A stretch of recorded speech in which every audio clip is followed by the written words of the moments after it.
उनका कहना है कि सरकार एलओपी को एंगेज नहीं करती है और जो फॉरेन डिग्निटरीज आते हैं उनके साथ मिलने नहीं देती है, ना ही कोई मुलाकात फिक्स करती है, प्रोटोकॉल को फॉलो नहीं करती है सरकार। देखिए, उस विषय पर मुझे पता नहीं, मेरे ख्याल में एक लोकतंत्र में अच्छा होगा कि जो भी आते हैं हमारे देश को कि सबसे मिल ले, लेकिन मैं इसके बारे में डिटेल्स नहीं जानता हूँ। जो राहुल जी कहा, आप उन्हें ही कोट कीजिएगा।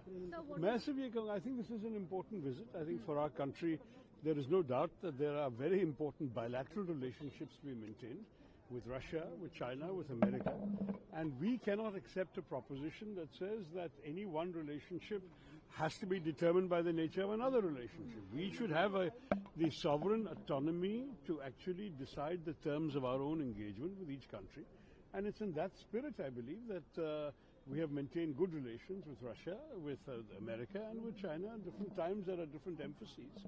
But I would say that my understanding is a lot of talks have already taken place at the expert level to work out some possible agreements that might be signed when President Putin is here. And that would be very valuable for us. I mean, we have a lot of issues, after all, with Russia. We've been a major importer of oil and gas from there, but that is coming down. But that's not the only element of our relationship. There are a number of other contributions. Defense cooperation has been very important.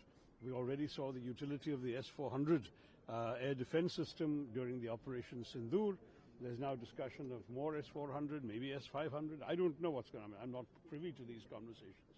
But there is obviously defense thing. There's some talk about possibility of mobility agreement for our workers. We don't want situations where our people go for one thing and end up being press ganged into the army. There should be some formal agreement about how these things happen.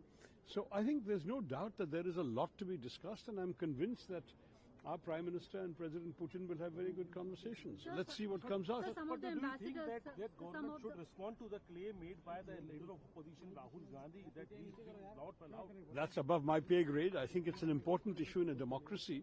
We should welcome dialogue with everybody, but that is, as I said, not frankly for me to say. I think the LOP has made his point, and I think the government should respond. So some of the European ambassadors have also written a article in many of the newspapers suggesting that India should also try to put pressure on Putin also. So what do you have to say on that? Well, as you know, you've seen a response from the Russian ambassador as well. I don't think we can get into a tu-tu meh-meh between ambassadors on our soil.